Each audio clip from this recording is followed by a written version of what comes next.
What does it mean to be celebrating Easter in the midst of a nation and a world that seem to be stuck in a ceaseless repetition of Good Friday? The events of Good Friday, as recorded in the Gospels, were displays of injustice and inhumanity that still have the power to shock and upset us, which is probably why so many of us stay away from Good Friday services. It's just too painful to look so very closely at what was done to Jesus. At the hands of the Roman state, Jesus was unjustly accused, unjustly tried, and unjustly tortured and murdered. Jesus was killed in an extraordinarily humiliating way, designed to maximize the suffering of the victim and to serve as a graphic public warning for everyone else. Of course, most people in Jerusalem would have been carrying on with life as usual as the murder of Jesus took place in their midst. Crucifixions were a dime a dozen in Roman-occupied Palestine, a tool of terror that the Romans used freely to maintain social control. And after so many exposures to this kind of routine violence, the act of crucifixion had probably begun to seem less and less remarkable to the people of Jerusalem. Most people probably got by telling themselves, just keep your head down, don't do anything to attract negative attention, and you'll be okay, even if others are being killed for no good reason. We too are largely carrying on with life as usual, as our own government makes unjust accusations, conducts unjust trials when there are trials at all, and then consigns human beings to conditions of appalling suffering and degradation that will undoubtedly hasten their deaths. We are appalled. We want it to stop, but we have no idea how to make it stop.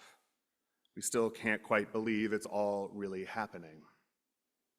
And it feels challenging to find a way to authentically celebrate Jesus' resurrection when we feel so very helpless in the face of the hellish treatment of our fellow human beings in our own time and place. So what might authentic Easter joy look like this year, if it is even possible? What manna might Christ's resurrection have for us in the midst of the hopelessness and despair that seem to surround us on all sides? To begin, we must remember this about Easter. We celebrate Christ's resurrection from the dead because his resurrection contains the promise of our resurrection. We don't celebrate Christ's resurrection as a magical curiosity that happened to one man long, long ago. No, we celebrate the resurrection as a cosmically impactful event that fundamentally and continuously redefines our understanding of what it means to be human in God's world. And this is important too. The resurrection reminds us that this is indeed God's world, not Caesar's, nor any modern-day Caesar wannabes. No, this is God's world. And God has a different set of values than the powers and principalities. And while God does not impose God's will on the world by force, God does reveal God's will by vindicating truth, beauty, and goodness wherever it is to be found. And of course, truth, beauty, and goodness were found preeminently in their most concentrated human expression in the person of Jesus. The act of raising Jesus from the dead, then, was God's declaration of the eternal validity and infinite significance of Jesus' identity, work, and mission. This is what is really true, God says in the resurrection. By raising Jesus from the dead, God definitively reveals that death is not the all-powerful force of destruction and obliteration that the powers and principalities would like it to be. And yet, when theologians and pastors speak of Christ's resurrection as the death of death, this bold assertion just doesn't seem to compute with our lived experience in the world. Death seems just as real and painful and final as ever. This then is where faith comes into the picture. It does take a leap of faith to believe that death is not the most real and most powerful thing in the universe. But when we are compelled, even in small ways, to attribute less power to death, we may find that other things in our lives begin to blossom and grow, which in turn increases our faith and the credibility of the resurrection. Not so much the credibility of the resurrection as some sort of historical fact among facts, but rather the credibility of the resurrection as a new horizon of meaning and possibility. The resurrection as a new way of seeing.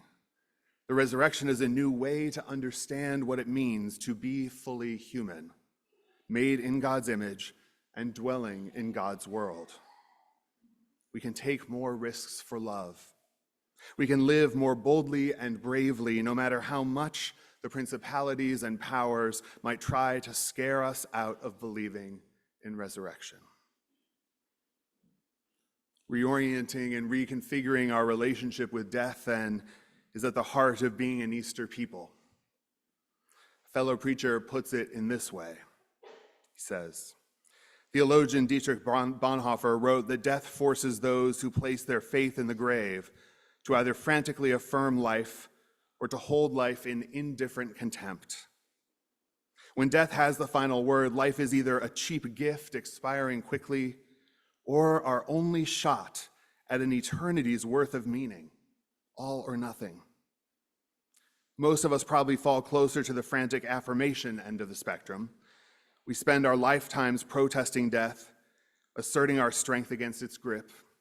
At work and at home, we strive to squeeze an eternity's worth of meaning, pleasure, security, and satisfaction from our diminishing lifespans. Regardless of how successful our protest, death still wins. We are all going to the grave.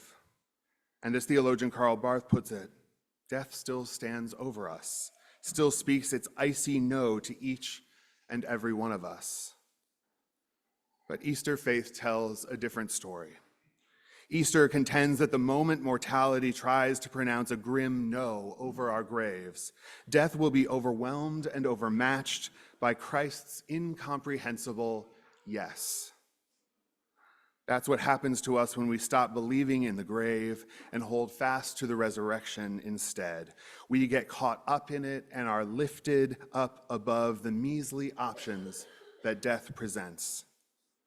As Bonhoeffer puts it, Christ did not come into this world so that we might understand him, but that we might cling to him in order to be caught up in the immense event of resurrection. End quote. So what does it mean to be caught up in resurrection? What does it mean for you? What does it mean now in this broken, beleaguered, beloved world?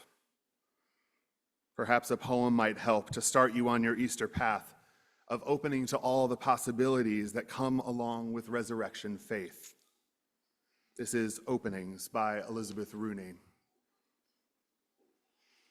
Now is the shining fabric of our day torn open, flung apart, rent wide by love.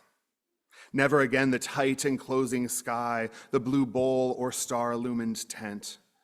We are laid open to infinity, for Easter love has burst his tomb and ours. Now nothing shelters us from God's desire. Not flesh, not sky, not stars, not even sin. Now glory waits, so he can enter in. Now the dance begins. Now the dance begins. May it be so.